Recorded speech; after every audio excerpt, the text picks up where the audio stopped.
With nucleus. 13th chapter we have seen dual nature, we have seen atoms, and now it is the time of nucleus. This together three starting from dual nature makes the beginning of modern physics, and nucleus बहुत मस्त concept है। इस chapter में हम ये पढ़ेंगे कि आखिर में न्यूक्लियर बॉम्ब काम कैसे करता है, ओके, और उसके पीछे का राज क्या है और वो कंबाइन क्यों होता है। Lots of things will be addressed like what lots of things will be addressed like what.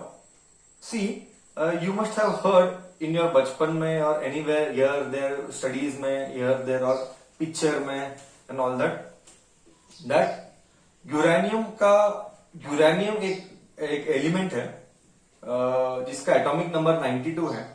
And uranium को जब तोड़ेंगे, when we break uranium you get krypton and barium and all that, और वो nuclear reaction को trigger करता है। Okay, सो बहुत ही beautiful concept है कि there are basically two type of nuclear reaction. One is nuclear fission reaction, one is fusion reaction. What is fission reaction? What is fusion reaction? Fission reaction is एक का दो टुकड़ा होना। Just तुमको एक overview दे रहा हूं, थोड़ा सा फील आना चाहिए चैप्टर बिगिन होने के पहले। फिजन यानी एक का दो टुकड़ा करना। यूरेनियम का टुकड़ा हो जाएगा क्रिप्टॉन और बेरियम में। एंड फ्यूजन यानी दो एटम का मिलन होके एक देना। दो आदमी है, हाइड्रोजन और हाइड्रोजन, इसका मिलन होके तेरे को हीलियम देगा। फ्यूज यानी जोड़ना, फीज यानी तोड़ना। सर, बच्चे के मन में क्या डाउट आना चाहिए, है ना? बच्चे के मन में क्या डाउट आना चाहिए कि यूरेनियम टूटता ही क्यों है और ये हाइड्रोजन जुड़ता ही क्यों है? सर, इसका उल्टा क्यों नहीं होता? What do you mean by उल्टा? सर, एक काम करो, यूरेनियम और यूरेनियम को जोड़ो, है ना? यूरेनियम और यूरेनियम को जोड़ के combine uranium and uranium and get something else, वो क्यों नहीं होता है? एंड हाइड्रोजन और हाइड्रोजन को जोड़ना ही क्यों है? हाइड्रोजन को तोड़ो, ये क्यों नहीं होता है? इस सब का राज ऐसा क्यों नहीं होता है? That is we will be studying in binding energy curve. For that you should know what is binding energy. To know binding energy, we should know lots of things from the past. So to understand a concept, what all things are required, we have to go थोड़ा सा into background. बोल, थोड़ा feel आया कि chapter में क्या पढ़ना है। और एक राज फोड़ूंगा इधर, और गजब का राज है। हाँ, आइंस्टाइन साहब का राज है E is equal to mc square।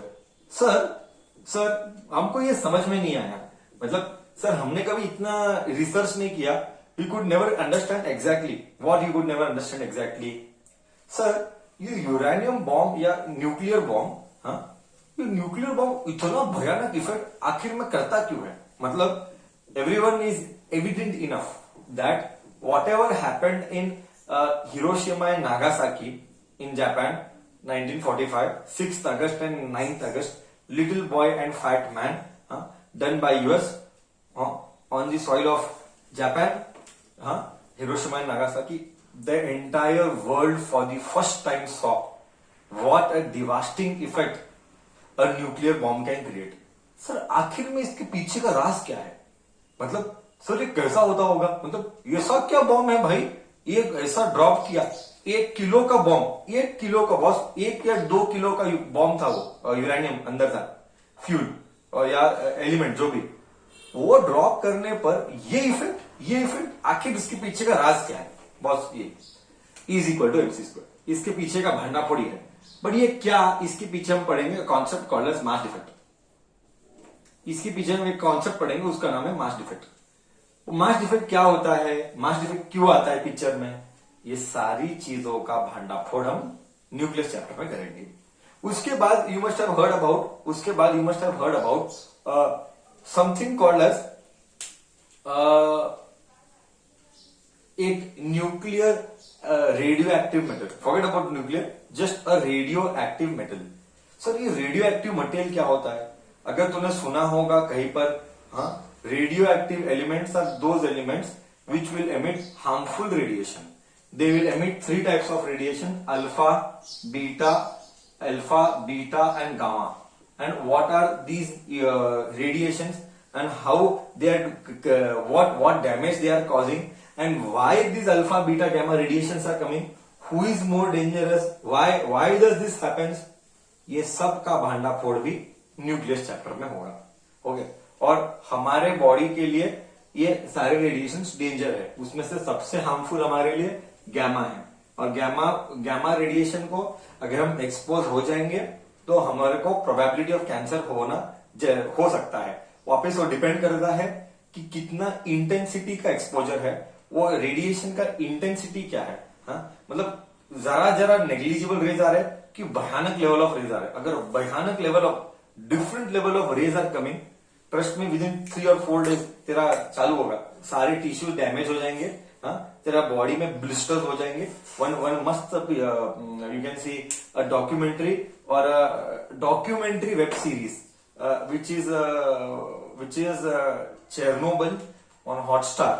You can see, अगर न्यूक्लियस चैप्टर को फील करना है, अगर न्यूक्लियस के चैप्टर को फील और वो उसका इफेक्ट को फील करना है, चेरनोबिल का वेब सीरीज देखना है। उसमें तुम्हें एक रियल फील देगा कि क्या इफेक्ट एक न्यूक्लियर बॉम्ब या न्यूक्लियर प्लांट का mismanagement, I repeat my word, nuclear plant में एक छोटा सा mismanagement and due to few scientist and few people around there led to the damage. In fact that was the reason, that was one of the major reason for the downfall of Russia in Afghanistan in 1989 time. And then US came, then Taliban happened, and anyways we are not getting into history of all that. But क्या एक events, my point was, एक event कैसा country को पूरा change कर दिया, Russia को। Again that is again related Chernobyl and all, we are not getting into that, but थोड़ा सा एक फील आएगा उसमें। See you should be able to connect the dots. I am just trying to connect the dots and how things happen, how an event can affect the country and across the globe what all things can happen. And when that event happened in Russia at a place called as Chernobyl in Pupavi, I don't know, I'm not able to recall the word correctly, which district and all, but the place name was Chernobyl in Russia. It was in Ukraine, I think so. USSR got demerged and all. I'm not covering geography to that level.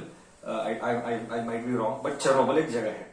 अब वो effect जो वो उसका जो effect हुआ Chernobyl का, वो Hiroshima और नागासाकी के ऊपर के लेवल का था। अलग अलग 100 गुना 1000 गुना वो मल्टीप्लाई हो रहा था उसका इफेक्ट। अगर उन्होंने उस रेडिएशन को विद इन 7 डेज वो जो भी हुआ था कंट्रोल नहीं किया होता, हाँ, तो हाफ मैनकाइंड, आज का तारीख पे half Mankind would be dead. वो टाइम पे वुड बी डेड। वो इफेक्ट हुआ था एक mismanagement of nuclear power plant में। मैं रिपीट करूं, वर्ल्ड का आधा पॉपुलेशन मर जाता अगर उन्होंने वो विद इन टाइम पे रेडिएशन को कंट्रोल नहीं किया होता तो। उसका ब्यूटीफुल सिनराइजेशन, उसमें lots of emotions are involve, lots of politics is involve and all that, and मतलब मेरे लाइफ का one of the top most content to watch is Chernobyl. Okay, and you love it anyways. So ये सारा राज, ये क्या होता है, ये क्यों होता है, इसके पीछे की क्या रीजन है, ये ऐसा कैसा इफेक्ट क्रिएट करता है, ये रेडिएशन ऐसा क्यों आता है, ये सारा राज हम पढ़ेंगे न्यूक्लियस चैप्टर में। सो ये था हमारा इंट्रोडक्शन, थोड़ा सा फील देने के लिए, थोड़ा सा पंप यू विथ एक्साइटमेंट, थोड़ा सा पंप यू विथ इंटरेस्ट कि wow see the beauty of the chapter, right. चलो let us start with nucleus.